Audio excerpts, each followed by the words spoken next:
welcome to Mommy in Chief. I'm your host, Karyn Parsons. We're back with a popular topic amongst moms. Yes, breastfeeding. Is it truly for everyone? We've invited Dr. Lisette Lugo, an obstetric anesthesiologist and founder and managing partner of Every Woman Wellness. So Dr. Liz, tell us, is breastfeeding really for everyone? We know that there are benefits to it. We've all heard this. Well, it's recommended for most moms. There are a lot of known benefits to breastfeeding. For example, immediately after delivery, it assists in the contraction of the uterus and decrease the risk of bleeding. The hormones that are released during breastfeeding help relax the mom, like oxytocin and prolactin. Relax the mom and facilitate attachment with the baby. Right. There are health benefits for mom, like a decreased risk of developing ovarian and breast cancer. So for the mother who is either having problems with breastfeeding or for some reason opts to not do it, what about formula?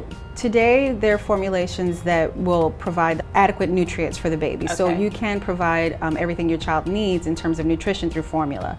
But the one thing that's lacking is the antibodies that you find in breast milk, which aid with decreasing risk of infections, and have been shown to decrease the risk of developing asthma and allergies and colic in babies. Another question I think that comes up a lot, what length of time is recommended? 6 months of exclusive breastfeeding. So that's what's recommended, is that's 6 what's months. recommended. 6 months of exclusive breastfeeding, and then at that point you need to supplement with some iron-rich solids. Of course, each mom and parent does it differently, and then the recommendation is to continue breastfeeding until 12 months along with solids. Okay. And then at that point it's really up to the mom and the baby when they're mutually ready to either give it up or continue.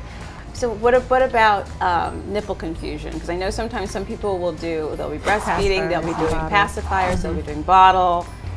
And that can happen. I think it's more of a personality thing with the child. Some children go very easily from bottle to breast without any confusion.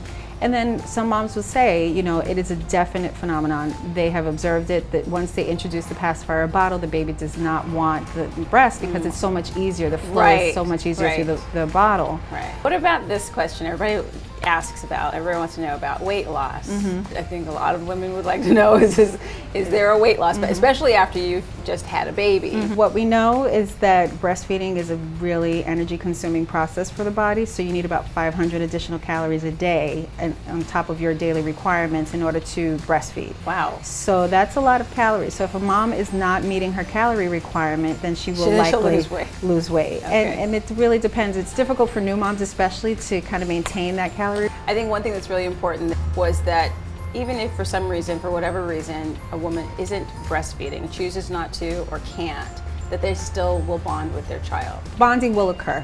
Right. So as long as the mom is spending time with the baby, there's so many ways you bond with the baby. Right. Bathing, sleeping. Absolutely. Some women choose to co-sleep. Their bonding will occur. Right. And so moms shouldn't feel that they won't bond with their babies if they're not breastfeeding.